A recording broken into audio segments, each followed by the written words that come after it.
sound like we got something. It already Welcome to sounds the like we got podcast. something brewing. Welcome to the podcast, DJ Dubs, Dwight Hines. How are you doing? What's up, man? All is well. All is well. I'm blessed. I'm excited. I'm just happy to be alive, man. That's all I can say. I'm just very, very happy to be alive. Very, very happy to be, um, uh, just to be breathing. Just to be in control Mhm. of my feelings, in control of myself. Yeah. And I was flying on a plane today. Of course, the anxiousness got into me. Of course, it hit a little bit, Mhm. but I took control of it, and I think that was the greatest accomplishment for my day. Yeah. My win for today. Shout out to my boy Chesco. But my win for today was to be in control of the flight that I was on, Mhm. because it always creeps up on me. The anxiousness creeps up on me before I want to say weeks before I even get on a plane. Mhm. And then once I got on a plane, I took control of it. I took control of it when I woke up, prayed about it, told the devil, not today, it ain't gonna work. Yeah. Going into the airport, everything, and then just able to conquer that and getting through that. So I'm excited off for that, man. Other than that, I'm good. That's How man. you doing, That's boss man? I'm doing good, man. It's always great to have your energy. And just to It's introduce you my to the time. just to introduce you to the audience, who do you say you are? Oh man. I'm more than a DJ, first of all. I'm more than a DJ. A lot of people see me as a DJ. Oh, you just DJ this, DJ that. No, my mom calls me Dwight Hines. That's my first and last name, right? That's what my mom gave me. And I'm just in this space now of letting people know who Dwight Hines is. Just again, more than a DJ. I love what I do as a DJ. I love that I'm able to change people's lives, change people's perspective on music. I love the fact that I'm able to go to conferences, go to churches and stuff like that, and change the thought and a mindset of someone that's actually like questioning music, that loves music but wants to hear it in a different way. But yeah, I'm just a person, optimistic, curious guy that's interested in like just the music part and how it can really get someone through. So that's who I am in a nutshell, man. We're gonna talk more about it though. Oh, of course, most definitely. It's funny because music is always one of those things that brings people together. And I was on Spotify earlier today and I saw this pop-up. They were saying to what did they say? It was like rank order Kendrick Lamar's top 5 albums. And I was Hmm. like, I'm curious to get your take on some of Kendrick's music and just like what do you hear if you listen to Kendrick Lamar's music, like his recent album and maybe like the Damn album. Those are the ones I'm most familiar with. Yeah, you know what, Asher. I said it, man, and I said it in the last podcast I was on, man. I really haven't been tapping into rap or to hip hop like that. It may sound crazy because I'm a DJ. Everybody thinks as a DJ, you're supposed to have a whole library of music. You're supposed to be tapped into the top trendy songs and stuff like that. Um, but I haven't really listened to Kendrick Lamar's new album. Will I take a listen? Yeah. Um, I've listened to Damn. I read that. I mean, I not read it. Sorry. I listened to Damn. I love that album. I love that album.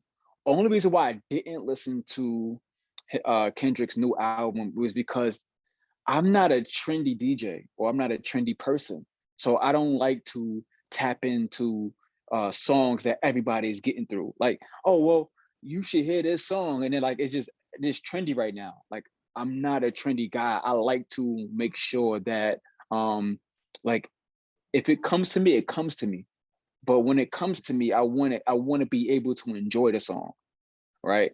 I just think that at the moment it's so flooded with everybody's opinions, everybody's thoughts. I can't really process a song the way I want to. There are songs that I've played for events and stuff like that, months and possibly almost a year before anybody else can get to it, you know, or I will wait 6 months to a year after the song came out, you know, because you still, if it has that much relevance, then you can play it 6 months to a year from now. I think that's why a lot of people don't really rock with the way I move and the way I DJ, which is totally okay. Because if that song gets me through and is very motivational and powerful, and inspiring, then yeah, I don't care how long it take for that song to pop. Like if that song is inspirational or motivation and it touched me, and I know it's gonna touch you, yeah, it could be 6 months down the road, a year down the road. I'm still gonna play that song. Um, so to answer your question, I'm gonna give Kendrick Lamar album a listen. But it has to be that right time for it, for sure. I like your response because I haven't heard the full album either. Yeah. I saw it And it's pop up. okay. It's Right, right. okay. It's And okay. that's okay because what's funny about it, it's like I also like to wait to hear songs after the fact, like that 6 months period. I'm not sure what it is about it. Even with this podcast, it's like we record and then it comes out maybe even 6 months later. And the thing that I've learned to appreciate about it is not only like the beauty of like batching things together, but like Mhm. also being able to hear things after the fact and really listen to where I was and seeing like where I'm at now. But it's Mhm. like, what is it about that waiting period or kind of letting something sit for a while and like going through it yourself without the extra opinions, the hey, you got to do this, you got to do that. Like, what is it about that ability to just choose your own music and be like, this is the type of DJ that I want to be? But to your point earlier, you're not just a DJ, you're Dwight Hines. And I respected that you acknowledged your name because some people would Mhm. be like, oh, this is my government name. And I'm like, Mhm. you do realize your parent named you that. I mean, Yeah. Right. are they part of the ops, so to Right. speak? It's Right. like, Right. what are we Are they doing here?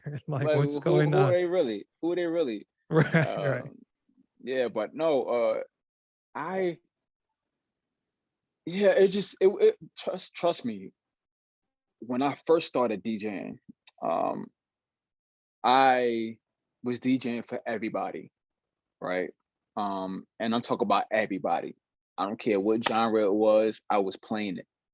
I don't care what it was, I was playing it because I wanted to be heard. Be honest with you, I wanted to be heard. Um, it's my time, right? It was my time when I first got my mixer in 2016, right? Or the thought of me actually playing, I was saying it's my time.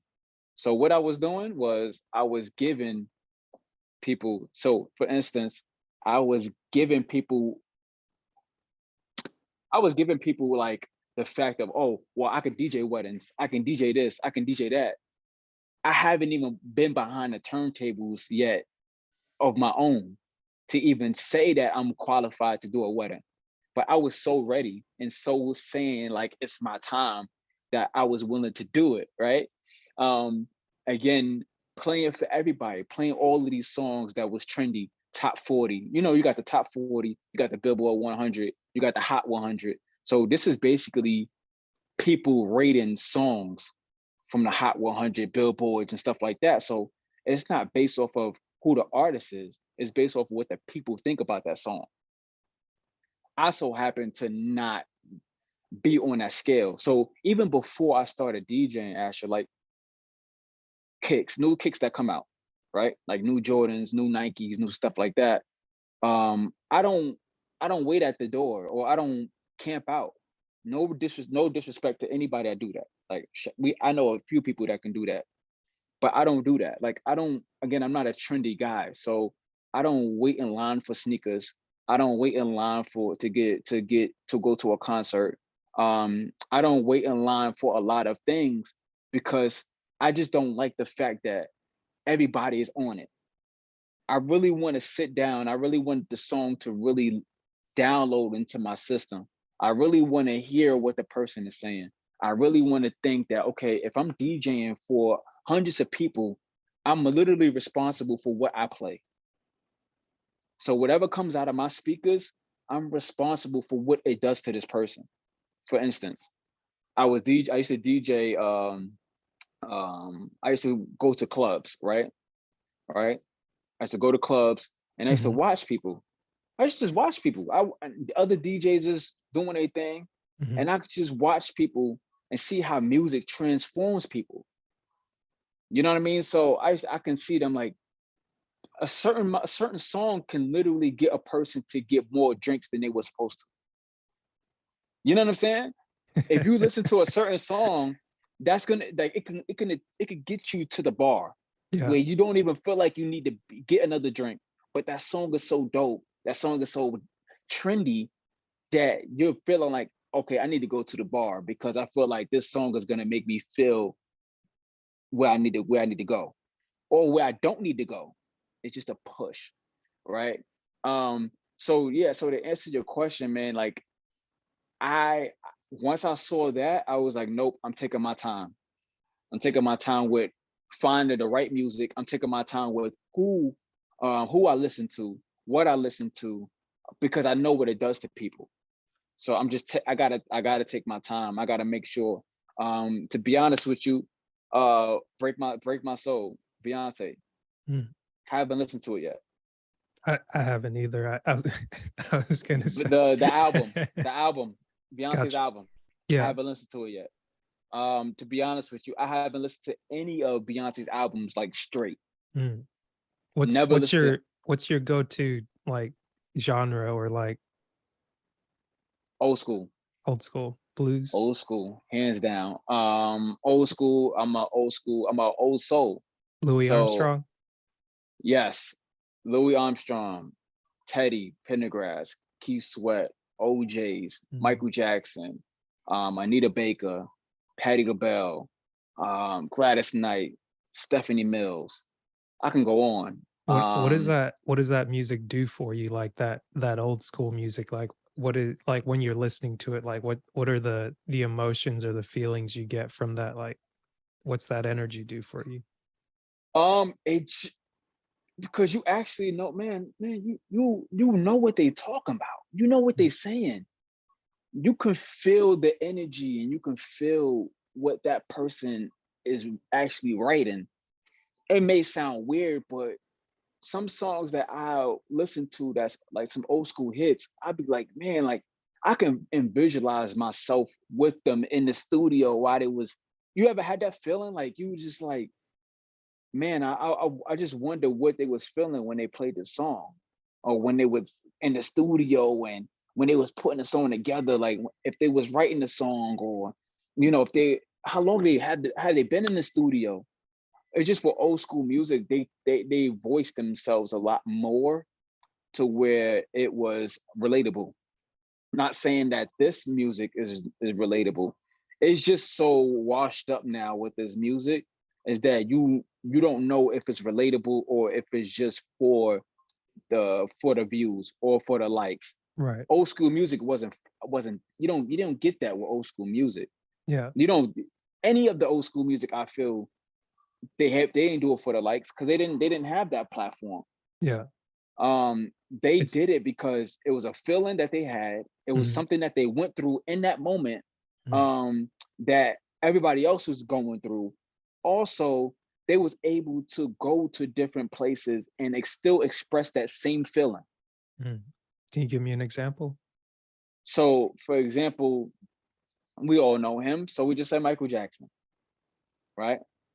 Michael Jackson, you know for a fact that Michael Jackson he was relatable, right? He's relatable, but he Yeah. also made you feel his emotion Oh, at a yeah. concert, right? He also made you feel his emotion even today.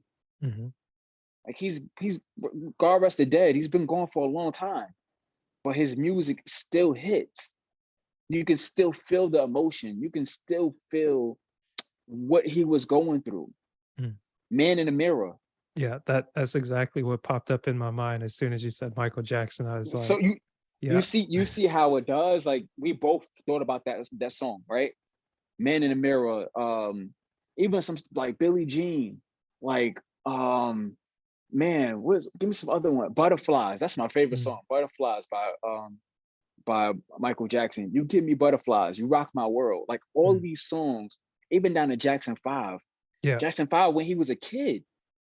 Like he was 30 when he was 13. Mhm. You know what I'm saying? He was an old man when he was 13. You're Like not lying. he gave a lot of old heads game when Yeah. he was 13. You know what I'm saying? Um Now I'm just thinking like, okay, what do I need to do Mm, as a DJ to make people feel that same thing? mm. What do I need to do as a DJ to make them feel that they are loved, that there is such thing as a feeling when you're listening to music. You can get through with a song instead of just having a temporary moment, right? It's a lot that goes with that. So yeah, old school, it just gets me in that mood. It Yeah. gets me in that groove. Like I black out Yeah. when I play old school. I just completely black out. It's funny because sometimes listening to um music present day, I do feel at times like they're artists like a J. Cole for me that would maybe give me that old school vibe or where it's like, okay, Hmm. I can hear what the music is saying. And like Hmm. I've used Spotify for over 10 years and being able to Hmm. go in and be like, okay, because I want to be conscious of what I'm putting in. Like a lot Right. of people will like the explicit, but like I might keep the Hmm. explicit on for podcasts, so to speak. But then when I go over to music, I'm like, no, I'm gonna turn it off and search. And they made the option to where there's an You can cut it explicit off. version and there's a clean version. And Hmm. I'm like, I want to be able to hear what you're saying. And that's just for me a personal opinion. But Hmm. Yeah. um I was gonna say, do you feel at times that like with the newer music, it's more so about creating a trance or like a spirit? Because it's like in a way when I hear like maybe when I would hear hip hop music, there was something like never having heard hip hop up until like high school. And like it's like, oh, okay, like, man, what is this thing? It's nice. And I like parts of it, but then there's other parts that I don't like as much. But it's like if you're in the club environment or if you're out with a group of friends, it's like all of a sudden um it gets you going. But like the guy that sings I'm in love with the cocoa. It's like, Yeah. yeah, I'm in love Yeah. with the Yeah. cocoa. And then it's like Yeah. I start looking up the lyrics and I'm like, Yeah. I'm not in love with cocaine. Like, wait a minute. Wait a I'm in minute. love with the cocoa. Hold up. I'm not about that life, but it's like I'm here, Coco. Yeah, yeah, yeah. And it's like, nope, no, no, no, sir. But Like, it's oh like it man. just gets you going. And it's like I'm not saying there's it's fun, but I'm like, Trust me, ah, I went through the same thing, right? ah. Growing up, you had no choice. You had no choice, right?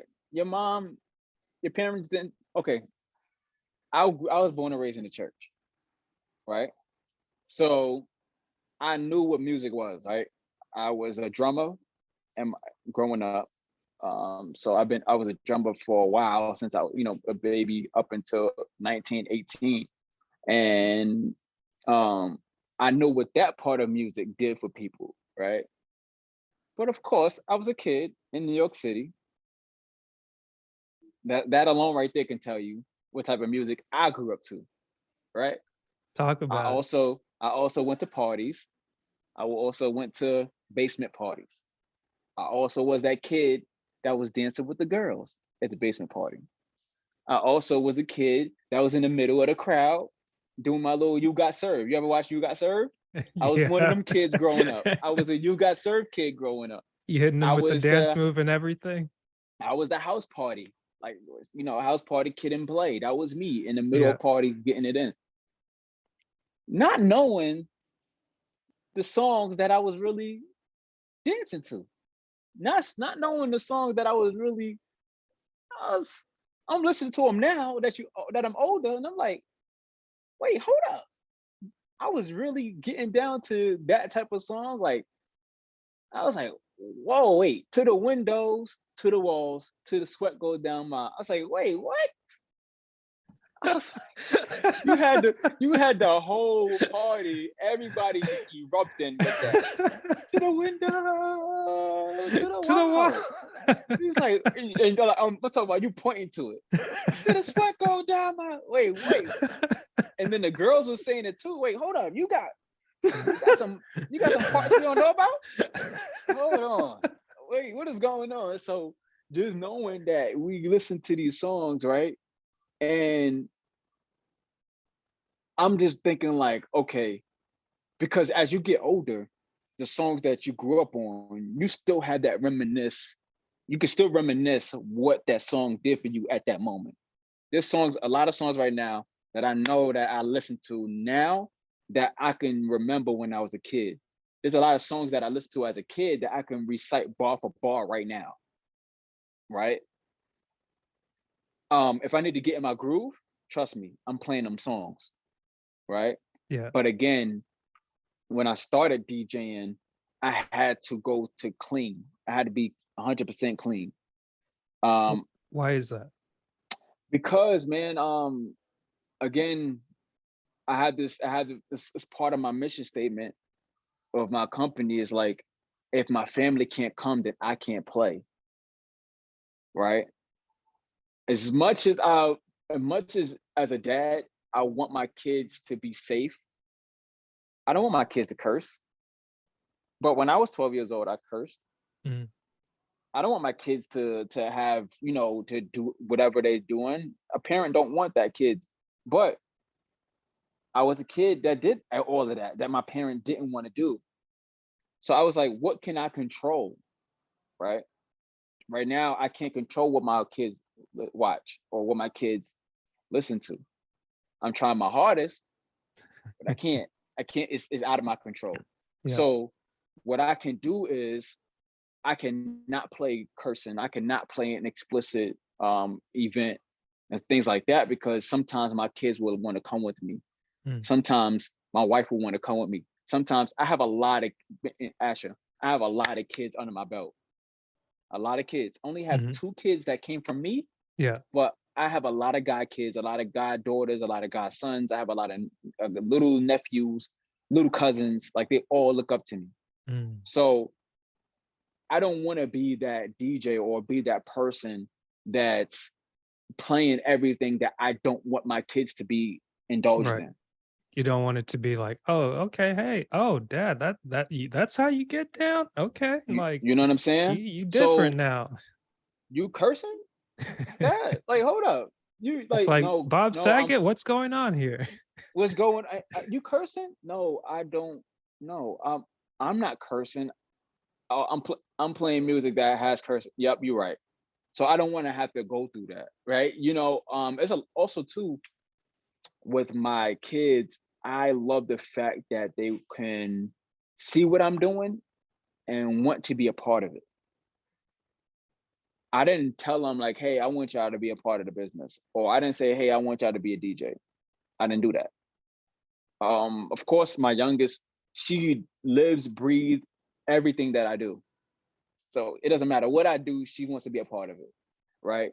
Um, but just to know that they can come with me and be okay. I don't have to say, hey girls, go in the other room. I don't have to say, hey, go somewhere else. I don't have to say any of this. I can just say, you know what? You're okay where you're at. Because I'm learning too with an explicit language. And shout out to my wife. I met my wife in 2013. And I I could tell you a handful of times a day that I cuss. Some days I don't even cuss at all. Mhm. You know what I'm saying? Before 2013, Yeah. oh yeah, I was a potty mouth. I was potty mouth because again, I'm from New York City, so Oh, yeah, every yeah. other word is a curse, right? So growing up and being around that, you start to adapt to it.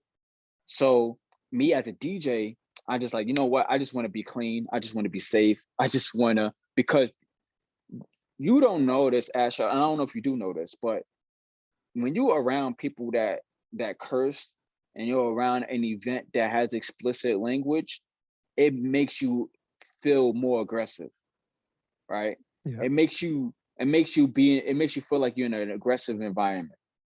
Nine times out of 10, if a person's in a place where they curse a lot, it's at a club, right? It's at somewhere where kids are not involved. It's somewhere where a person that goes to church is not involved. But shout out to the people that still do that, the church members that still do that. Shout out to y'all. But you're not having that type of crowd, Mhm. right? You're having kind of a rowdy, aggressive crowd, so to speak. It's only because of cursing alone that you can be in that type of environment and you can be in that type of crowd. So to avoid that all around, I decided just to go 100% clean and 100% out of the explicit world.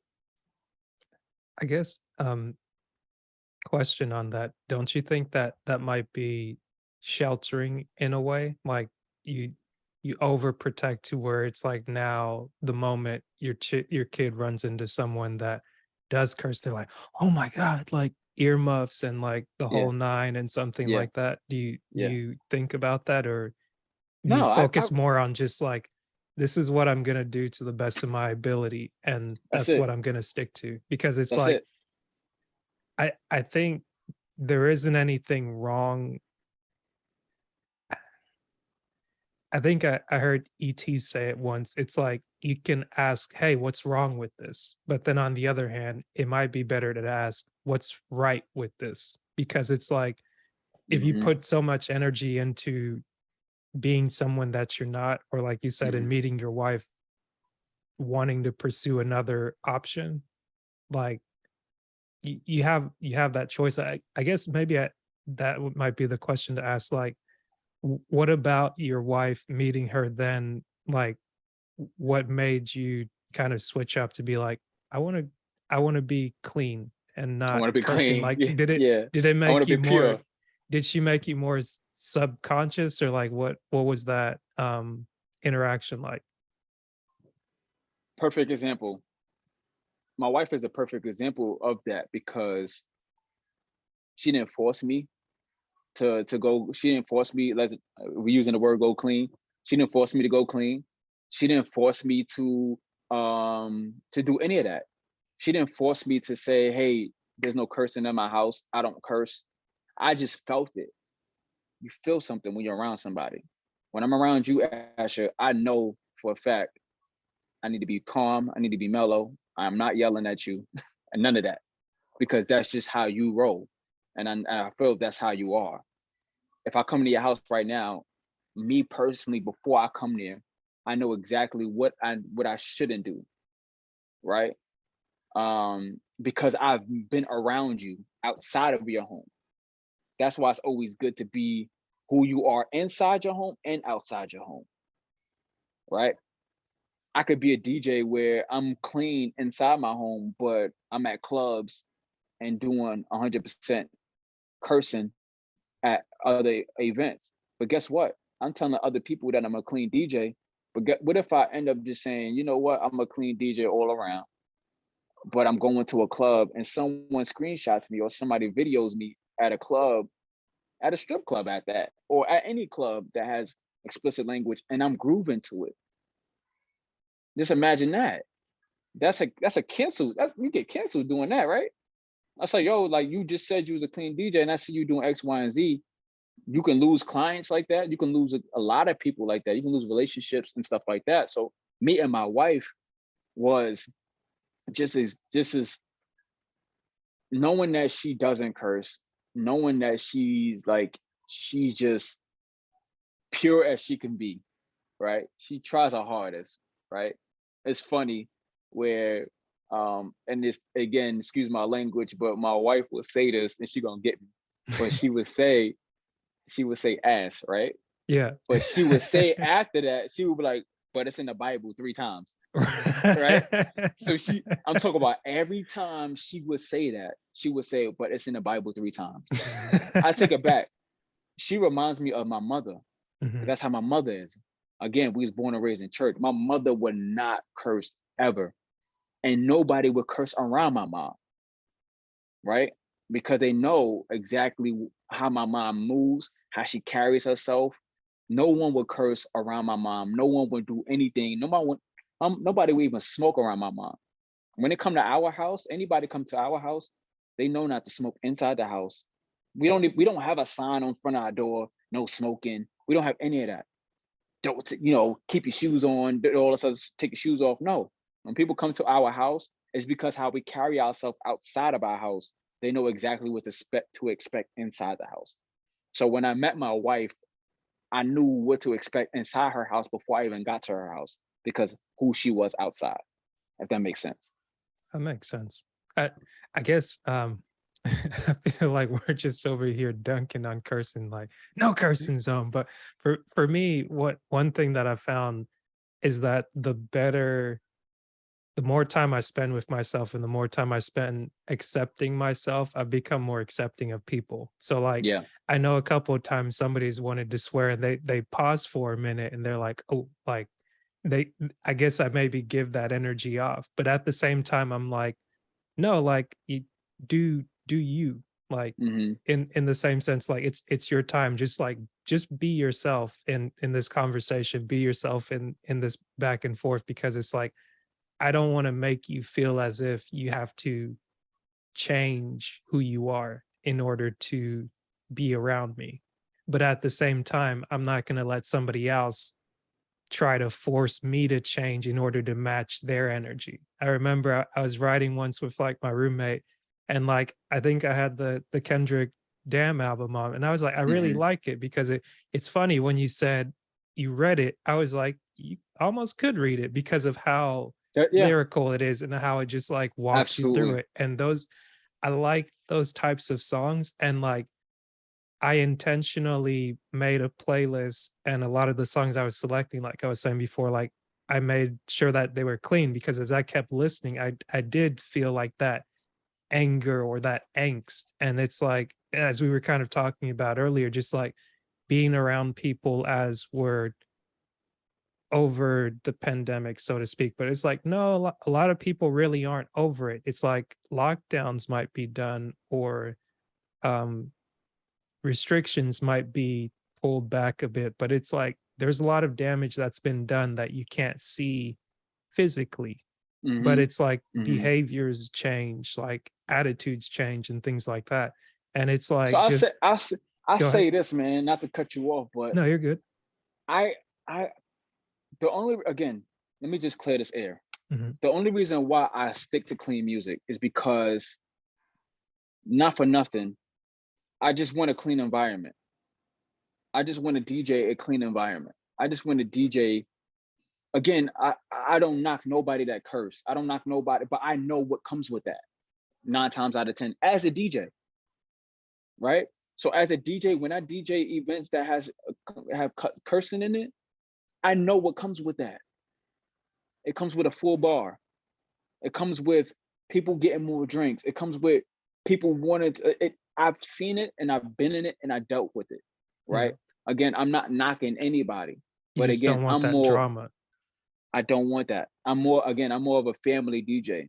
So Mm. at the end of the day, I can't do what I'm doing now and doing cussing and explicit events. Yeah. And I'm DJing for churches. I'm on stage at church Right. Right. doing events at church.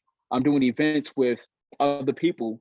Um, Again, shout out to Steve Harvey. Steve Harvey is he's so funny because he talks about how he's a Christian, but Mhm. he cussing is a part of his life.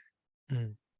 He say he has to cuss, he has to let it out. I know Yeah. he says jokingly, but he has to let it out. And Mhm. he asks right now, currently, he's working on not cussing, Mm. right? I know it's super hard for him right now because that's all he knows because he used to be a comedian, stand-up comedian. He used to do that for life. Yeah. But now he's starting to limit that because he knows exactly what that comes with, Mm. right? A lot of things that I understand is like, okay, if we talk about ET, because we both know and have a relationship with him, is like with E is a hip hop preacher. Mhm. He also doesn't cuss, Mm. right? At the end, that's why I kind of got my role in as a DJ Mm. and being clean and not being. I see a lot of rooms that E will be in and that relationships that he builds and he doesn't cuss. I see a lot of relationships that he build and places that he be in and he wears a cap a fitted, some jeans, Jordans, and my man is a pastor. One thing I learned about my man E is that E just don't listen to gospel music. One thing I learned about a lot of pastors and a lot of bishops that I come around, that I do events for, Yeah. they don't just listen to gospel music. Mm. They listen to music that me and you listen to. Mhm. They watch movies that me and you listen to, Mm. and me and you watch. Yeah.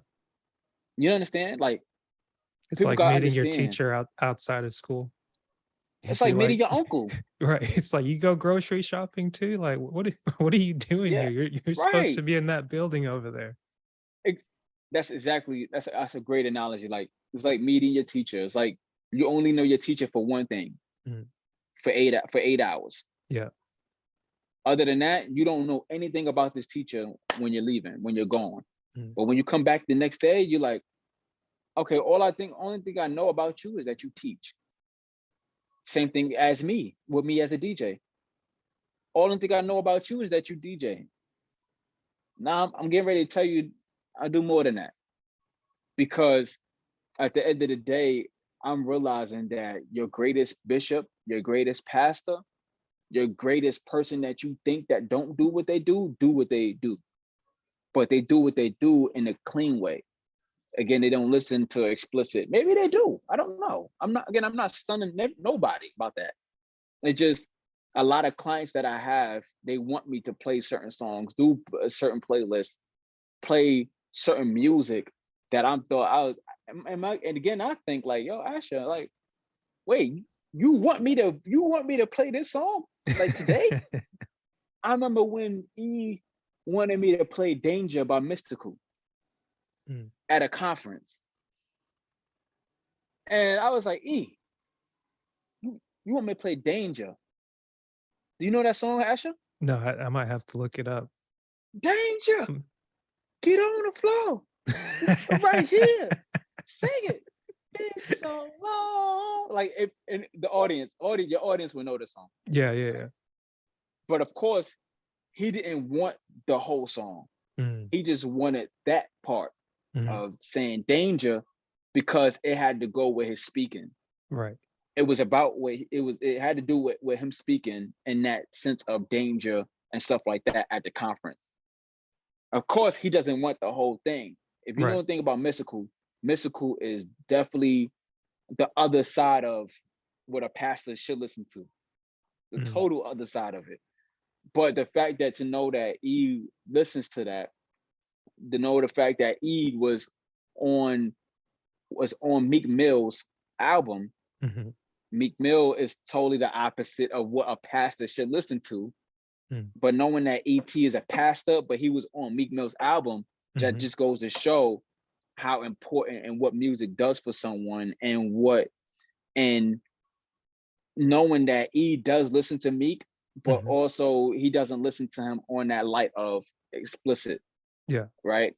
He's on the cleaner side. He's like, I can still listen to the lyrics, I can Mhm. still listen to the message, but Mhm. I don't have to have the extra in it. Yeah. I don't have to have. That's why I transitioned to Christian hip hop music, Mm. because between Christian hip hop music and just rap. Mhm. Again, I love me some hip hop. Don't get me wrong, but the reason why I transitioned from Christian hip hop to from rap to Christian hip hop, because Yeah. they both have the similar messages. Mhm. But one thing I learned about Christian hip hop is that they have a solution. Mm. Rap is you rap and you going off and you talking about killing, drugs, this and that, especially today's rap. Mhm. Christian hip hop, you're talking about motivation, what you've been through. You used to do drugs, but Yeah. then you found God. You used to do drugs, Mhm. but you don't do it no more. You did X, Y, and Z, and Yeah. all of it is in the same song. Yeah. So I that's why I started listening to it recently. got you. I can respect that. I guess at the same time, I think back to some of the Christian because I grew up, I'm a preacher's kid, and like growing Okay. up in that lifestyle, it's like for the most part, I grew up listening to a lot of praise and worship music, pretty much like we would sing throughout the week. Like I have certain songs ingrained in my mind, and things like that pop up. It's like I did want to listen to more Christian rap rather than regular rap, and I tried to make that distinction, but at the same time, I was like, when a song is bad, it's bad. Like, even if it's Mhm. Christian music, Mhm. I was like, you're not just gonna slap God on it and just be like, "Oh, you gotta listen." I'm like, "No." For me personally, I'm like, if it's bad, it's bad. Like, Yeah. um, but I have found some artists that are good, like Lecrae, like Andy Mineo. I think I Mhm. heard a song from his album earlier that it was Neverland 2. Yeah. And Yeah. what's funny about it, it's like when you talk about the old the classics, Mhm. the thing about that I think new songs are doing, whether it's Christian hip hop, regular hip hop, or something else, I like the little skits that people bring in, which is like the storytelling or the Yes. sampling that people will do, where like when you said he wanted you to play Danger, it's like you can, like, in creating the thing that you do, like creating that groove, that movement, it's like you're able to kind of like create a narrative, or you're able to create an experience for the person that's on the other end receiving it. And the But one thing if you don't know better, mm, you would think that me saying like E is listening to Danger, you mhm, would just think that's what he listens to. right. But you would totally miss the fact that he wanted that song because it was a part of his message, right? Right. But the other thing about that I found interesting that you said is like a pastor shouldn't listen to this. And what's funny about that, it's kind of like in being, I don't know if I'd say being more accepting, because at the same time that I'm open, or I'm not as attached to what someone should or shouldn't do, at the same time I put up boundaries of what I do and what I don't do, because it's like I went through this, and I bookmarked this email that I got, and it was like a on an email list kind of talking about relationships and like 7 Mhm. things that you can do or kind of keep in the forefront of your mind to not get you in trouble with relationships, or just to have better relationships. And one of the things that it said is that you should not put anyone on a pedestal. And it's like it's very easy to put someone like a pastor or a wife or a husband on a pedestal. It's like you do want to respect people, but at the same time, when you platform people, or when you just like put someone as like they're so perfect and I'm not so worthy, it's like coming from a Christian background, so to speak, it's like you almost create that person to become your new idol. And it's like you, in a way, maybe unconsciously start to worship that person. And That's what, like, bro. It's crazy. You yeah, know what's crazy? That's what I had to tell my wife, bro. I had to tell my wife that recently mm, because I had to tell my wife. I said, like, bro, I love you to death. I love you, but you got to get me off this pedestal. And that's the exact words that I said. You had to get me off this pedestal because she would be like, she loves the ground that I'm on, right? Right. But in the literal sense. And I'm like, I love you, but I don't want you to think that. I don't want you to feel that way. Because if I do something wrong that you don't like, then you're gonna put your guard up, right? So now you're gonna tear down the whole wall. You're gonna yeah, take down the whole pedestal. You're gonna kick the chair from under me mhm, if I do something wrong to you. And it's gonna be harder for you to even think about putting me back on that pedestal if I mhm, do something even just as small. So I used to tell her all the time, okay, I love you, but you have to take me off this pedestal. Like, I don't I love my wife, but I don't put her on a pedestal. I just do what I'm supposed to do as a husband, mm, which is take care of her, be there for her, cherish her, love her, support her, do protect her, everything that I need to do. That's not putting mm, somebody on a pedestal. right, That's doing what you need to do as a husband. You need to do as a man, mhm, as a father, everything. But that's what I had to tell my wife. I get what you're trying to do, and I get what you're saying. yeah, But being on a pedestal, and that's all you worshiping me, and I don't want right. you to worship me because But that's what it felt like. That's what it felt like you're doing. right, but Yeah. I think to that point, it's like, would you find yourself guilty of doing the same thing to her if you say like the husband is supposed, yes, like a husband has his responsibility, but like us being in the same circle, like being on the prayer line and things like that, you hear things that people say, whether it's like through church communities or like in the cultural community. There's certain things Hmm. that people say this is what people should and shouldn't do. But at the same time, it's like some people, especially men, they play the role of priest, provider, protector, especially that providing and protecting phase to where it's like, this is my responsibility. And they don't allow anyone to do that for them. Or they don't Right. allow the people that they provide for at times to learn to provide for themselves in a way that, hey, if dad isn't here, what do we do? And I think I wonder sometimes if people do that as a way to be like, this is what validates my reason for being here versus Yeah. like, I'm doing this because I truly love you and Hmm. I want the best for you. But at the same time, I understand that I can be human. And I want you to understand what being human is, to where if you grow up thinking, I just had this huge hero that never had any faults. It's like if you have Superman that isn't that doesn't have kryptonite as a weakness. It's like, is that Hmm. really someone you identify with? Or is that someone you learn to glorify to just be like, oh man, Superman's gonna come in anytime and save the day. And it's like, what happens when Superman doesn't show up? So And now, so now we're coming from DJ D Dub to Dwight Hines, mhm, right? Because, and I'm glad we're making this segue because my youngest tells me this all the time. All right. She tells me, Daddy, you my hero. Daddy, I love you. You don't do anything wrong in my eyes. Right. But on the other side, I'm telling her, you're gonna fail. I'm not calling you a failure. You're gonna fail. That's what we're gonna do in life. You're not gonna through life not failing, right? You're also gonna make a mistake. I tell my daughters this all the time. I tell all of my kids, you're gonna make a mistake.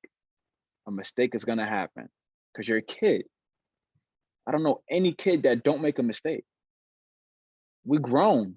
Me and you are grown, and we made a lot of mistakes, we still do. and we still make them. I was gonna say I don't know too many adults that don't make mistakes. You know what I'm saying? So I tell them all the time, you're gonna make a mistake, but what you do to prevent that, you got to figure that out. What can you do to prevent yourself from okay, no, I said it like this. Mhm, You're going to get yourself in trouble. mhm. There's times where you're going to get in trouble, but what can you do to prevent yourself from getting in trouble? Can you find ways to prevent yourself from keep getting in trouble all the time, especially if you get in trouble for the same exact thing?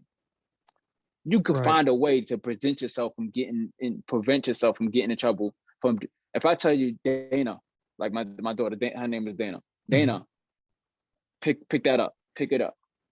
You pick it up once. Next day, you same Dana, pick it up.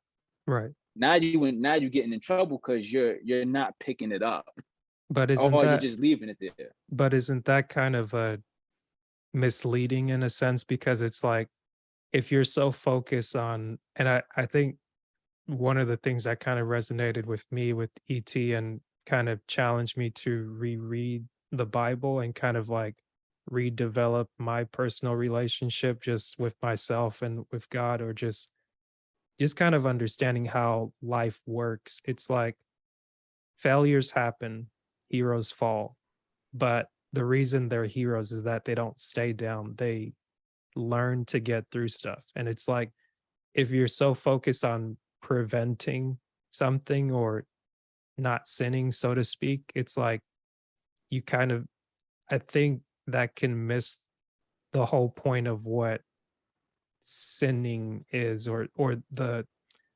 like you can't.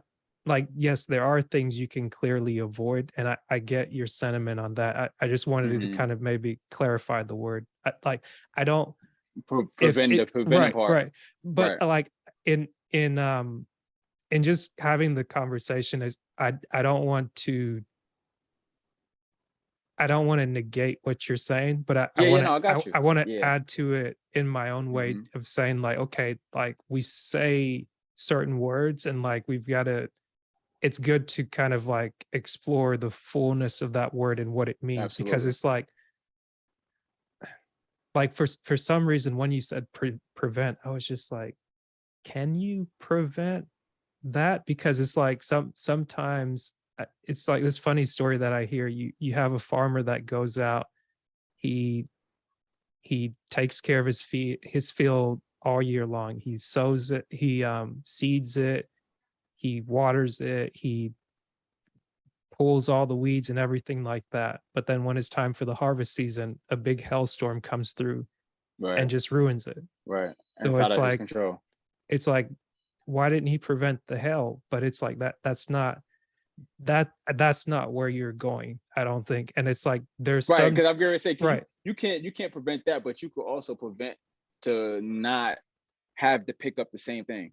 right. You know But what I'm then saying? right, but then I think in that sense it's not prevention, but it's learning. Like actually like you learn certain things and the way that you know that you've learned something is that you don't repeat a mistake or you don't So how repeat can you something learn not to be in, not to get in trouble for the same exact right. thing? But so then so what I was trying to say, instead of kind of doing a double negative and saying like how do you learn not to, how do Yeah. you learn to do the right thing? Because it's like okay, if you say like people focus on yes, all men have sinned, so to speak. Hmm. Okay. Hmm. And it's like when you sin, it's supposed to mean in essence that you miss the mark. If you're Hmm. aiming at a target, if Hmm. you're shooting an arrow at it, if you're throwing an Hmm. axe at it, if you're throwing the cornhole things, like when you're playing cornhole, it's like Yeah. all these games that we play are ways for you to make the mark. Like you're not Right. always going to win every single game. And it's like Right. you can work on your shot, so to speak. And it's like in that activity of doing things, you're learning what it is that you can do. And in So I think like in a sense of mhm, like, hey, look, if you do this X, Y, and Z repetitively, mhm. you you're gonna always get in trouble. But daddy, I don't want Yeah. to be in trouble. Mhm, Okay, but what can you do so you don't have to be in trouble?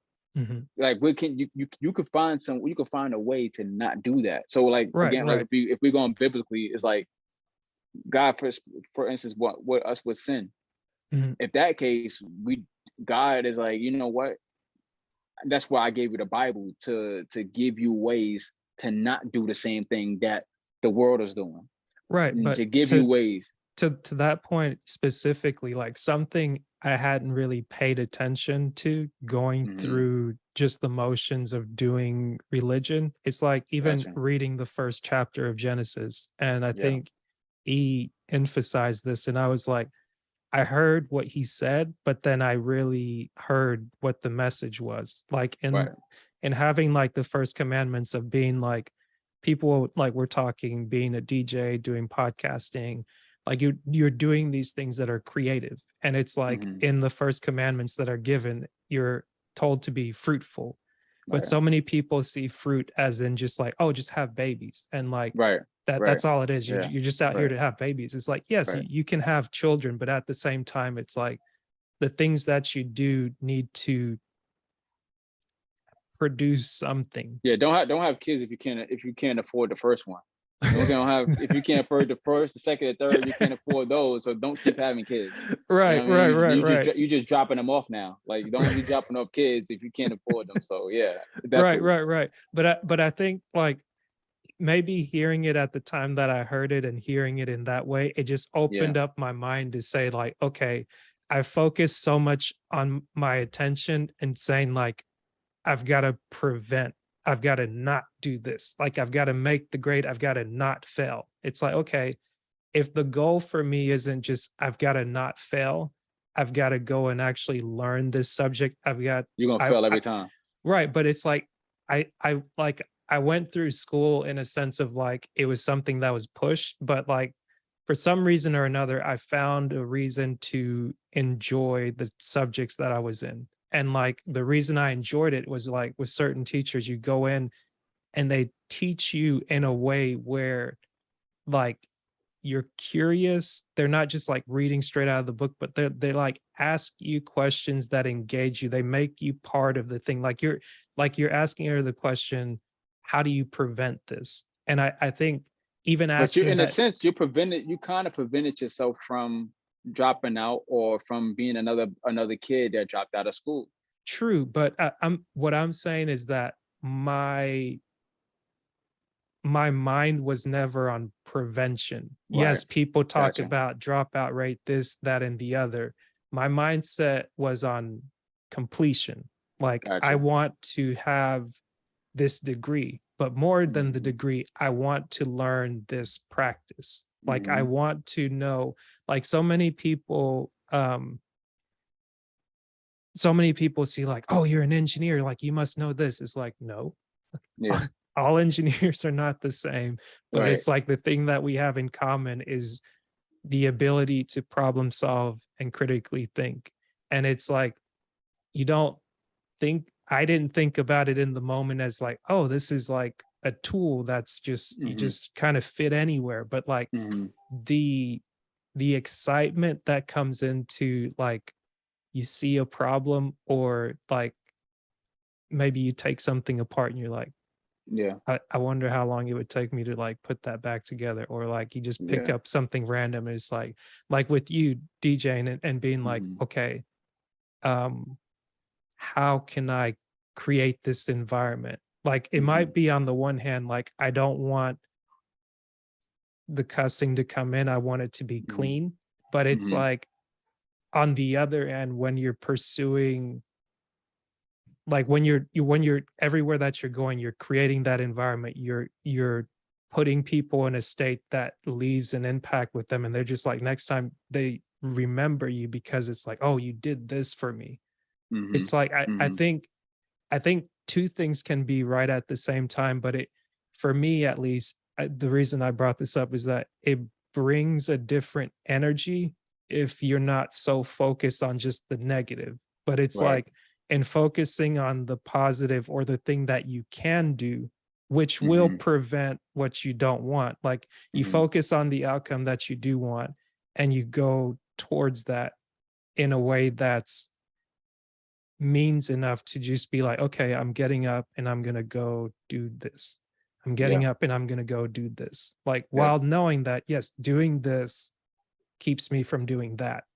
Yeah. But I'm not worried about that because what I'm doing is more important. It's more And that's it. That's exactly where it beneficial. is. It's Yeah. that's exactly where it is. It's like letting her know, yeah, I would love for you to put. I want to you put. I want. I kind of don't. Again, it's gonna happen, and I'm Mhm. telling her both ends. Yeah. You, you're gonna fail. You're gonna make mistakes because we Mhm. all do. Yeah. But what can we do to steer away from Yeah. making Yeah. that same? Right. Right. I'm not saying you're not How again do we keep from repeating the because you're gonna thing? it's going to happen. You cannot miss it. When Yeah. you feel like you're not making one mistake, you're making three more. Yeah. Yeah. You know what I mean? So it's like, okay, I understand that, but why do I gotta keep coming to you about the same thing? Yeah. And I know God is saying the same thing. Mhm. Why do I gotta keep coming to you about the same thing? I forgive you, I love you, Mhm. but why I gotta keep coming to you about the same thing? What do you Especially if you wait, know the what maybe you gotta break that down for me because so I why if you know the Bible, mhm, you know what's right and you know what's wrong. that And that's a big thing to know. yeah, so like if you know if you're reading the Bible and you Mhm, know, okay, let's just say for instance, cussing. We talked about cussing already. All right. mhm. You know not to cuss.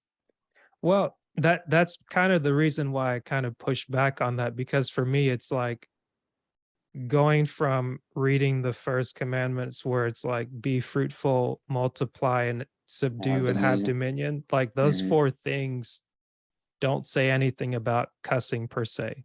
And it's Hmm. like as you go throughout the Bible, you have a series of stories and you have laws that are set. And I Hmm. think a lot of people celebrate salvation at the end, which is like, hey, you get Jesus because like you kind of forget the thing in the middle that's like Yeah. all these laws that have been created. Hmm. Yes, like you should make a strong effort to go and live by these laws, Hmm. but you're going to fail. And it's like, because you're going to fail, here's something that helps you along the way.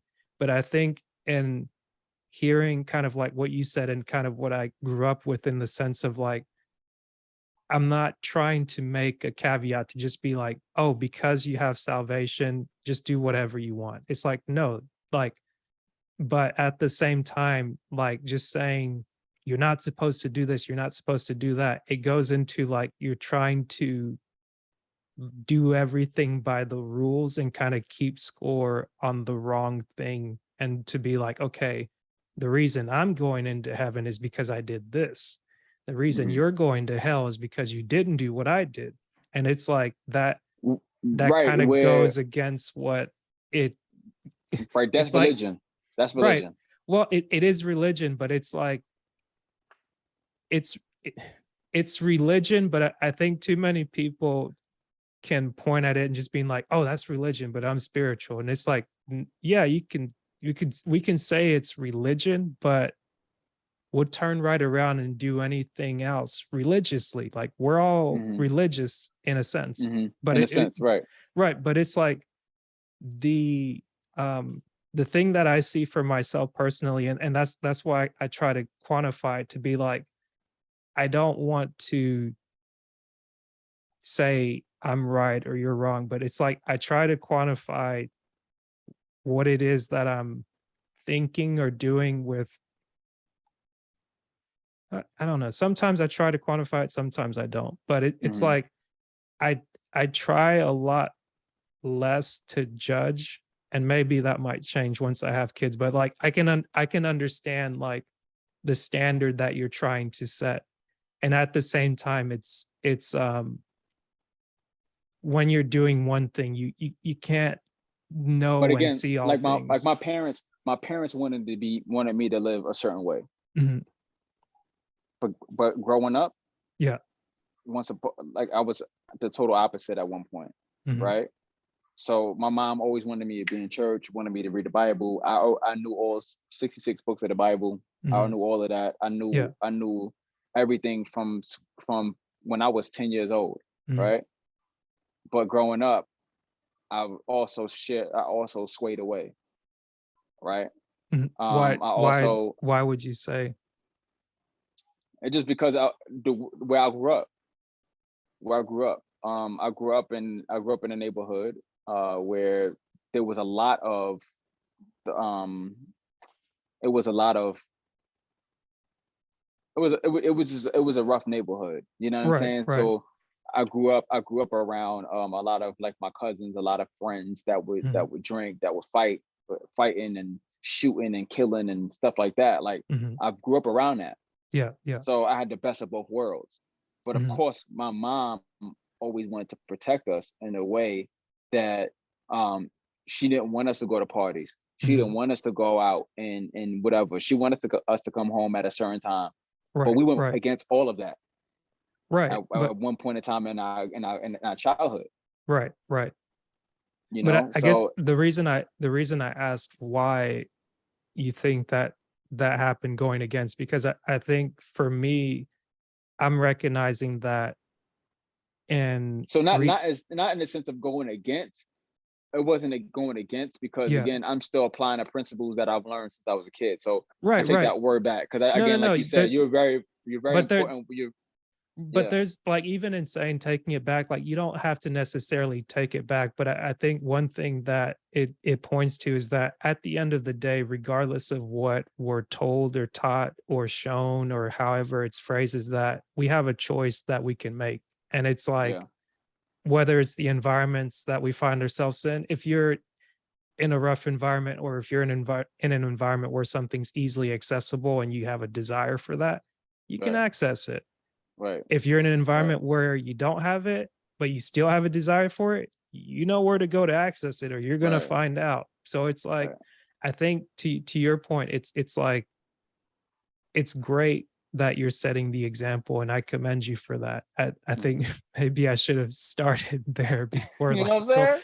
going over here. It's like I Feel like do com- feel like I'm in round seven over right. here. It's like I'm running up trying to get you up against the ropes, but no, I do commend you about what it is that you're doing, and I do hope that your kids will glean those lessons not only now but in the future, and knowing that, like, hey, you can learn how to not repeat the same things. Yes, you can learn to prevent what it is that you did before, or you can learn how not to go down that certain path. But if you do go down a certain path, I think it's important to acknowledge that here is the role that I might have played in that. And And saying too, mhm, don't say I didn't tell you so. right, So if you because do it's end up getting locked up or something yeah, end up happening or you end up being in a worse state, you're mhm, of course the first thing anybody do when they get I'm just saying I'm not in anybody's mind, but when I always get in trouble mhm, when I was a kid, yeah, first thing I think about is when I get in trouble is what my mom told me yeah, not to do. yeah, You understand? Like my brother got locked up and he was in jail. Both of my yeah, brothers in jail. The first thing they would tell me on a phone call was what mommy told me not to do the mhm, day before I got locked up. Because mhm, my mom would have always have that sense of discernment. She always had that sense of knowing what's gonna happen before it happens. That was my mom, right? But just knowing that you can figure out these ways and you can say, well, girls, I don't want you to do X, Y, and Z, but because I'm telling you that, you're gonna do the total opposite. mhm, And I've seen that. You know what I'm yeah. saying? Because I've done that as a kid. You always want to say like, hey, don't go in that cookie jar. But you're like, you know what? At 10 What's in that o'clock when they cookie jar sleep, over I'm there? 10 o'clock when they sleep, I'm gonna do it. Right. You know, one of my brothers, man, like I will never forget this day, and we joke about it to this day. He used to crawl at midnight when he was a baby and his diapers and all. And he used to go in the refrigerator and try to get him a donut and he would shove it in his diaper. Mom told you straight up, don't do that. Mom told you don't do it. But again, because you're curious and you're a kid, that's another thing. Because kids are curious, Mhm, we also are curious as adults. We're gonna figure out a way to do it without you knowing yeah, or we just gonna flat out do it because we don't care. So that's where I'm at with my daughters is like that's where the prevention comes in, right? right, It's just like I want to know if you could find out ways to prevent it from happening. You could mhm, prevent a fire from happening. You could prevent anything that was happening. It's gonna happen one way or another, but can it be out of your control? yeah. I You know what I guess what mean? yeah, I guess on that note, what's the grace or punishment look like in the event that there's a repeat offense? So if they repeat what they do, then it depends on what they have. So say if they for instance with the cell phone, because this is a big thing. If they're on a cell phone all day and I say 9 o'clock, put your phone away, and I see them on their phone every single day after 9 o'clock, then that punishment taking that phone away. Taking that phone away before 9 o'clock. Oh, you normally on the phone with your friends at 5 o'clock. I'm taking your phone at 5 because I want you to feel that this is what happens when you don't have your phone. 9 o'clock, yeah, because you're not gonna have your phone after 9 o'clock because it's time for you to go to bed, or it's just too late for you to be on the phone with your friends. Yeah. But your prime time is 5 o'clock to be with your friends. I'm Mhm, taking it that time mhm, because this is what I'm telling you. Don't have your phone at a certain time. Don't use your phone at a certain time. So to prevent that is to be like, Daddy, you know what? I'm gonna give you the phone at 8:45 because I know mm, that at 9 o'clock I'm gonna struggle with giving you the phone. mm. So at eight Wow. forty five, I'm gonna give you the phone. 8:30, I'm gonna give you the phone. So that's kind of my prevention of not having to get in trouble all the time Yeah. because I know who I am as a Mm. person. You know It's what I kind of mean? cool. Yeah. So I like I that. try to tell them, like, what movies they watch, with things that they watch. Again, I can't be on their neck all the time, Hmm. but it's just some things that I know that I can control in my house Hmm. versus if they're out somewhere. Right. But if you're out somewhere and you do something that I don't necessarily agree with, I know I'm gonna be in the back of your mind when you do what you do. Because Right. my mom's still in the back of my mind, and I'm a grown man. Yeah. When some things happen, or when I do some things, and I can hear my mom telling me, Yeah. like, Dwight, you know you're not supposed to be late to work. You know you're not supposed to be this. You know you're not supposed to be that. So I know how important that is to plug that in their mind now. So Hmm. as they get older, they know exactly what to look forward to. I like that. Yeah, yeah. So I'm glad. So because I know the prevention thing, you can't prevent anything. Like there's Hmm. a lot of things where you just like it's gonna happen, Yeah. but I just know that, again, if you want your phone, there's ways that you could prevent yourself from getting your phone taken away. There's Right. ways that you could prevent yourself from not getting D's in school, Yeah. unless it's a mental health thing, or there's something that you just like, something that we got to go deeper into. Hmm. There's ways that you could prevent yourself from not getting D's. Yeah. So wake up a little earlier. Yeah. You know what Yeah. I mean? Study a little bit more. Like there's ways that you can do that to prevent yourself from being in those type of states and some type of moments. So that's where I'm at with that. Gotcha. Yeah. It it's funny because we kind of we came back full circle where we started speaking on prevention, because what's funny about it, it's like we're talking about 2022, looking forward halfway through the year, and just seeing how people respond to just being out and about, like having human interaction again. It's like it's awkward, it's this, it's that, but going back to the piece about prevention and how we got here, like different people have different opinions on it, but something I was saying earlier, and like you talk about being canceled before, and it's weird how, like, um there's like this hive mindset that's been kind of developed where, strangely enough, you rarely see a lot of people concurrently agree on something, and it's like Hmm. so many people have agreed on things that have been detrimental, where it's to that fact where i I say that not to place anyone in that category, to just be like, Yeah. oh, I'm better than you, but it's like, Yeah. no, in the same way that people have done things that seem rational, it's like, Hmm. yeah, I could see myself doing that very thing, like just saying, okay, let's just shut everything down, and then whenever whoever is supposed to figure it out, we'll just come right back. But it's like Hmm. things don't always work out in that matter, and then what you Hmm. have to deal with is the aftermath. So like Hmm. people dealing with issues pre-pandemic either had those issues exasperated, or some didn't make it. And I think, I'm sure a lot of people have talked about it where so much I'm gonna try to stay in this like very thin line that I don't think I'm threading it, but Look, um you talking to post COVID people now, so be careful. right, right. Because it's like, for the most part, I'm trying to be less concerned with what quote unquote people think, but it's Hmm. like in speaking to everyday people and highlighting everyday people, I recognize that Hmm. everyone has a right to an opinion. Like Absolutely. it doesn't have to be Hmm. agreed with. And I think Hmm. part of my thing, even like in communicating, it's that like the acceptance of seeing someone else have a different opinion and not pushing so much to just be like, you need to have my opinion. Like I felt myself doing that when we were talking about prevention, but it's Yeah. like Yeah. bringing it back to here, it's like, um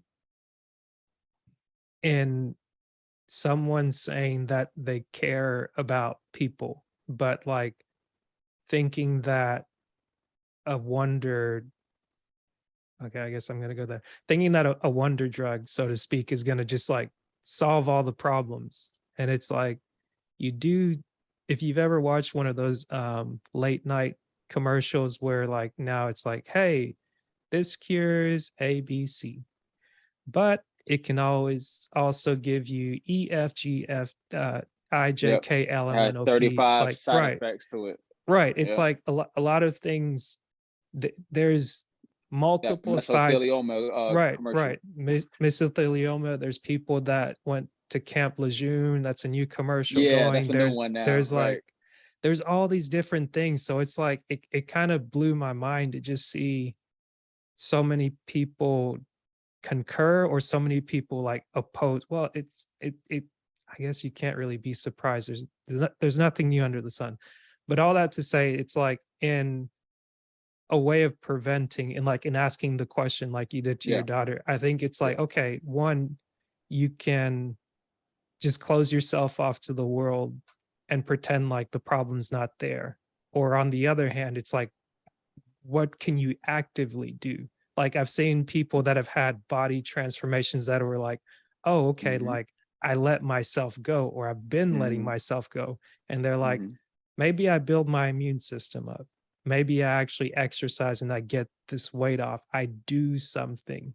And I think a lot more people that chose to do something or that were in a position to do something to build themselves up came out of this on a better end. Like a lot of people, unfortunately, were lost, and a lot of people will continue to be lost. But I think through those losses, like even in doing this, like it's almost like I've learned to cherish more of the relationships and actually be more active in reaching out and like doing things differently to where it's like, hey, before when everything was kind of going down, like, yeah, I closed myself off and I was like, yeah, I'm not posting anymore. It's way too loud out here and it's this, but like having the people in my circle, like my mom, to be like, hey, like, let's go to the park and walk. And I was just like, I'm no, I don't want to do anything. But it's like, no, we're gonna go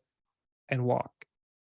Like we're gonna go That's do that's kind of where I'm at now. Is like this post COVID thing is like that's why I kind of like went back to work Mhm. um in a hurry when I got vaccinated, because again people is what fuel me, right? And I don't want to feel like I'm at home. Like my mom, like my wife could be at home.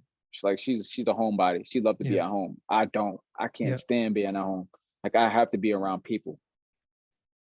Talk about another thing with my father, man. Like my dad, there's a lot of things that my I was trying to get my dad to prevent his health from getting worse, right? And this is before he passed last year. And I could only say this because I'm currently struggling with it now. Like he was struggling with bad with eating just anything and everything. So I was kind of telling him like, hey dad, like you can prevent yourself from being in the hospital a little bit more if you take on some greens, if you take on this, if you change your diet, if you go outside and again, like you said, walk more, do some things more. But he was he turned himself into a homebody because of what he was going through. Right. He used to be an outdoorsy person. He used to be like me, an extrovert at heart. He never wanted to stay in the house. Now, because of his illness, it was forcing him to stay home. Now his illness was controlling him versus him controlling it. And this is where I'm at. I'm at when I had my acid reflux in 2020, like currently right now, I'm controlling it and it's not controlling me. So I'm trying to prevent some ways for me not to have medicine control me, or recreational medicine, or any type of medicine that the doctor may try to prescribe to me. Because Right. if they do, that means that I'm out of control. And Mm. that's out of control for me. Right. And I never want to feel like I'm out of control. Mm. So and then when I found, and I never told anybody this, but when my dad passed and it was time for me to pretty much clean up his room, I found all the prescription pills that he was taking. but all of them was 80% of them was full. That just means that my dad wasn't taking any of his medicine that he was supposed to take. He was taking it at the time when he felt like it, but you were supposed to take it every day. Some medicines you were supposed to take 2 or 3 times a day, and you wasn't taking them every day. So, and that's that point is every time you don't take it, then you're getting that reaction, those 5, 6, 7, 8 reactions that the doctor said that you're gonna get. But if you take this, you're gonna be okay later down in the road, but you're gonna have 29 side effects. But you also gonna get prescribed another pill that's gonna also give you 25 side effects that you're gonna take another pill for. So that's where all those 20 different pills he had to take a day at one time, because one pill took one side effect. So all of that was a result of him not being able to prevent him from getting to that point of eating healthier, having a better diet. With me with post-COVID, that's why I'm out more now and trying to figure out ways to be out more. Because me being so closed in within a year and a half, it caused some things. It caused some anxiety that I never even felt before, or I never even dealt with before. You know what I mean? Being on planes now, my anxiety kicks in for some reason being on planes now. But before, pre-COVID, I was on planes all the time. I basically lived on planes. But now, for some reason, I do a exercise, or I gotta breathe a little bit slower, or control my breathing while I'm on these flights now. So it gets a little bit overwhelming for some. But if you don't control it, it's gonna control you eventually. So that's where it's at. So I'm glad you was able to like go on walks. Your mom say, "Hey, let's do this, let's do that." And I made a decision recently, and I told my wife, I said, "Hey, like as we talking about this, I told her, I said, hey, as a prevention from me getting worse, I gotta let go of some things. As far as I gotta go on a strict diet. I gotta let go of dairy. I gotta let go of this. I gotta let go of a lot of things, because if I don't, the illness is gonna control me to where you're not gonna have the husband that you used to have. The kids are not gonna have the daddy that they have now. Like if I don't stop now, if I don't control it now, if I don't make that prevention state now, then it's gonna get worse." Yeah. Yeah. Condolences for your dad. Yeah, I appreciate it, man. Yeah, it's been June made a year. And it was just so funny that February, before he passed that year, he was going to the gym. He started going to the gym again. He started to exercise again. He would call me all the time, so excited that he was going to the gym. He was doing X, Y, and Z. He was doing this. And it took him one day, he took a pill he took 2 pills that was above his actual weight size, right? And it knocked him down. He got dizzy, hit his head twice. Long story short, brain dead, 45 minutes, and that's what took him out. So it was just like, Dad, what if he was still here, I always wondered, like, if he was still here, would he still make those prevention steps of going to the gym, doing X, Y, and Z and stuff like that? Again, we're gonna make these bad eating decisions. We're gonna make those decisions because we're constantly fighting our flesh, constantly fighting the man in the air, like, hey, you want that, you want this, so you constantly fighting that. But he was always on the state of, okay, let's go. I want to do this. I want to do that. With me now, I try to implement 1 bowl of greens a day, or try to eat some type of greens a day. Yeah. And then I'm also doing a fast. Like I fast sometimes, do intermittent fasting. I'm learning that to try to do things right. So yeah, man. Because speaking of, it's my time. I really want to be to the point where it's my time, so I can do this long term. I can DJ long term. I can be in my children's life long term. I can be with my wife long term. I can fly again with no problem. I can do things with no problem and have that feeling of freedom versus being stuck at home with a mask all day, trying to figure out where life is going to take me, but I know where I can take my life. Right. So yeah. it, Yeah.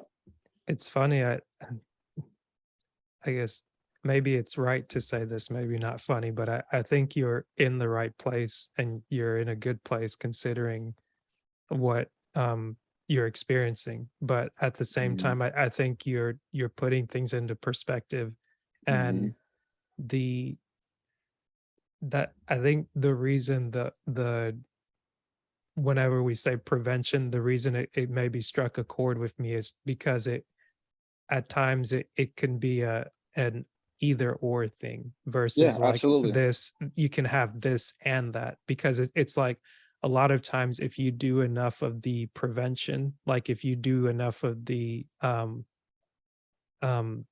front loading in a sense to say that you do enough of what you need to do, you can have the donut, you can have the cheat meal, but it's like if so much of what you've done is just the donuts, the cheat meals, the green, the this, the that, the this, and it's like you don't have anything that's fuel that replenishes you. It's like if you just work, work, work, work, work, but you don't like put your feet up against the wall and just nap or rest or just be like, okay, I did what I was supposed to do today, and I go to bed saying, "Well done."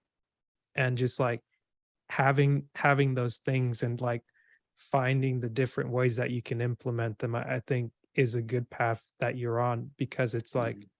in in doing something, it gets you closer to towards your goal. And it's like it helps to have a goal that's, like, a little bit out of your grasp because it incentivizes you to reach for it in a good way, and at the Right. same time it's just that reminder of like you understand that you matter. It's unfortunate that the people like your father that you love is no longer here, but now Mhm.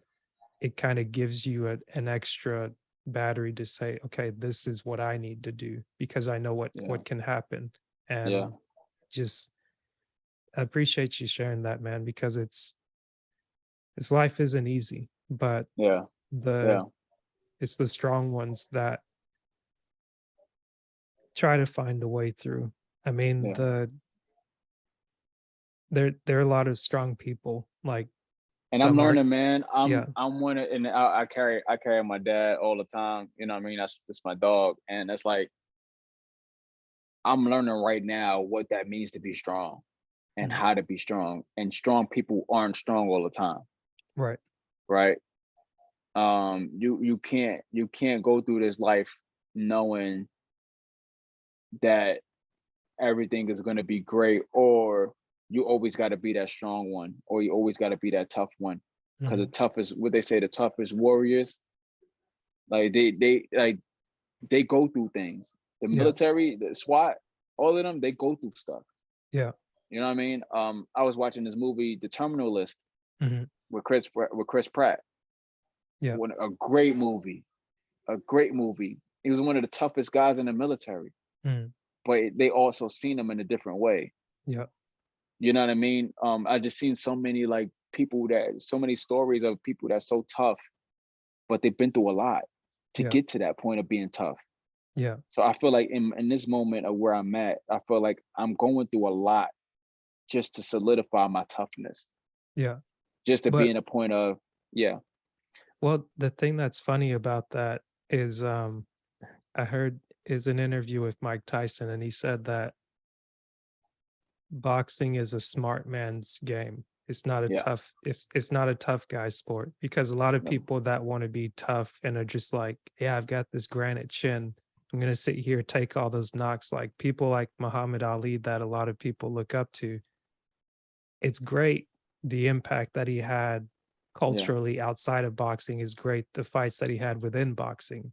But because of the way that he decided to fight and become that, the end results with the Alzheimer's and very quick. that wasn't the beautiful part, but it's like Hmm. people like, Floyd Mayweather, like the things that you learn along the Yeah, way, I think that helps you because it's you do get fed, kind of going back to the music again, you do have that thing that's maybe pushed at times that's like, "Oh, you gotta be to be a man, you gotta be like this, you gotta be tough," and it's like sometimes to be a man, you got to learn how, like, who you actually are. You got to just appreciate yourself.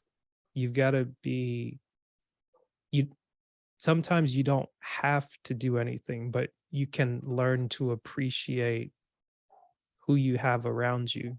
And like when your family, whether it's a brother, sister, daughter, son, like when someone can not just say they love you, but show they love you, they give you a hug or they bring you something that you needed, but you didn't even know that you needed it. But because Right. they pay Yeah. attention to you, they just like Mhm. brought you that thing. Like Mhm. that's heartwarming. And in the sense Mhm. that I didn't have to fight and struggle for this. But yes, I will have to get up and fight when it's time to fight. I will have to build my chest up.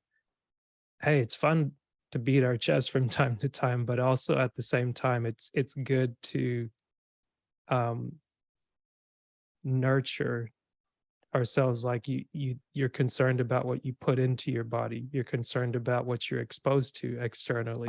I'm what I listen to, because Yeah. like only thing I can say also is that in my way of doing this, if I don't, and again, I just say I want to make sure that as a DJ, I just want to make sure that, because I know what music really does for people, Mm, right? And I see it in and out, day in and day out. I know as a DJ, if I'm doing what I'm doing, I just want to make sure that I'm not responsible, mm, which is another word.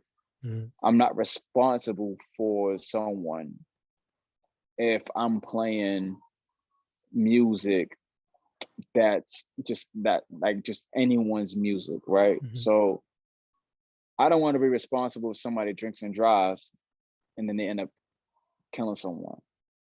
I don't want to be responsible, or I want to try to prevent that from happening.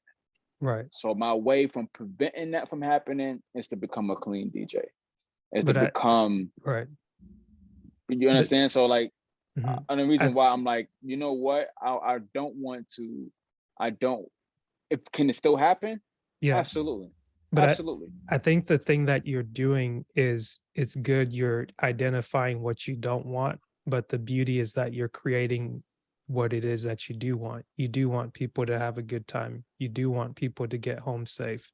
And because you're being that clean DJ, because you're being Dwight at your core and you are being responsible for yourself, your health, your overall, you're responsible for your kids, you're responsible for your wife.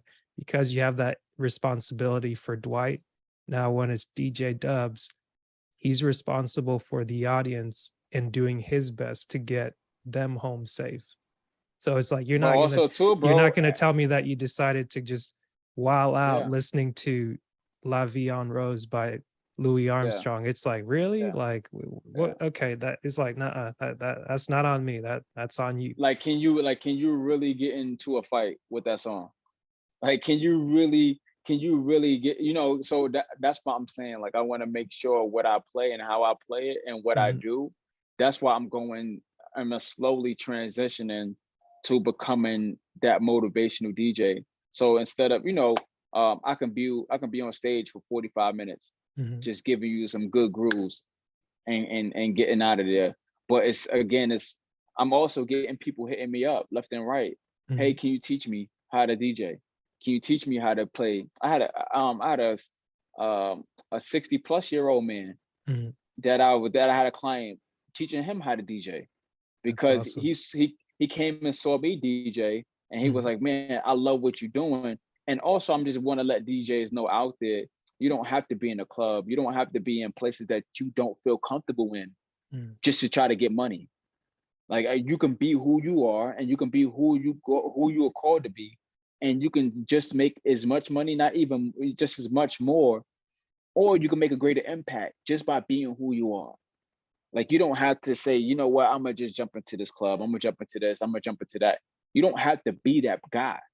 Like, you can be who you are and be just as dope, be just as great as who you are called to be. That you don't have to be in other spaces just to be validated. Like you can be validated right where you at and who you are. So that's my most important thing and reason why I'm in this space, because I want to let other people know that are becoming DJs, these kids that are growing up to trying to be a DJ, these adults that want to transition to be a DJ, just to let them know that you don't always have DJs are not only just DJs that do clubs, that get out and stuff like that.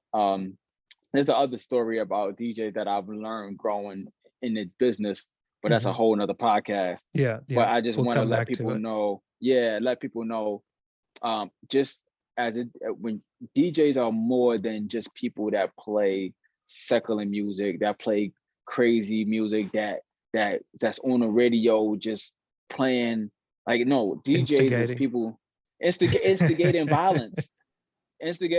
You know what I mean? Like I am a DJ, and that's why a lot of times I don't even give myself a DJ name. Like I don't even say DJ this. Mhm, Like I just say D Dub, mhm. because if you say DJ, you automatically some people. I had a poll up like when I say I'm a DJ, what's the first thing you think about? And people be like, you DJ at a club, Mhm. you DJ at a wedding, you You DJ have a at rap X, Y, beef? and Z. You know, yeah, I'm beefing with somebody, you know, or I'm just this person that's arrogant or whatever. Like I get all of this. You Mhm, never home with your family. You're mhm, always out on the weekends. You mhm. know, but you're always doing X, Y, and Z. I get that a lot. So I'm like, okay, so now that I got that answer, what can I do? What can I do to prevent not dealing with this? Yeah, You know, so that's why I'm mad. Like, what can I do to prevent myself from not being these type of DJs that you mm, think that I am? yeah, So let me go the other way. Let me make the left turn instead of going the right turn where everybody at. And that's yeah, what goes back to me saying I'm not that trendy DJ. Because mm, if I was still trendy, I would be in the categories of where other people think that I am. yeah, But since I'm not trendy or I'm not that DJ that just put my hands on every song that comes out, that's why I'm at where I'm at. And I'm yeah. getting the respect of where I'm at. Yeah. You're right where you need to be. Let Yes, people sir. know where they It's can my find you, time. man. It's my Where time, man. it's You your can time. find me on Instagram on Instagroomment underscore. You can find me on YouTube as well on it's the groovement underscore. ITS the groovement underscore. Um sorry, I take that back. It's the groovement underscore, Gotcha. right? Um Instagram is the groovement underscore. It's funny. I was talking to a client. He just did my tablecloths, and he put ITS the groovement underscore, and I just told him, hey, I need new tablecloths because that's not my handle, and I just did the same exact thing. So, because I think it tracks though, right? Because it keeps a history of like what it was right, before. right. So my Gmail is it's DJ D Dub. So I kind of Mm, like have that mixed up. But the grooming underscore on all platforms, man, you can find me. You can find me on Mixcloud, DJ D Dub 514, where I have all of my mixes. And then just hit me up if you need anything for as mixes, anything like that. I can curate a mix for you.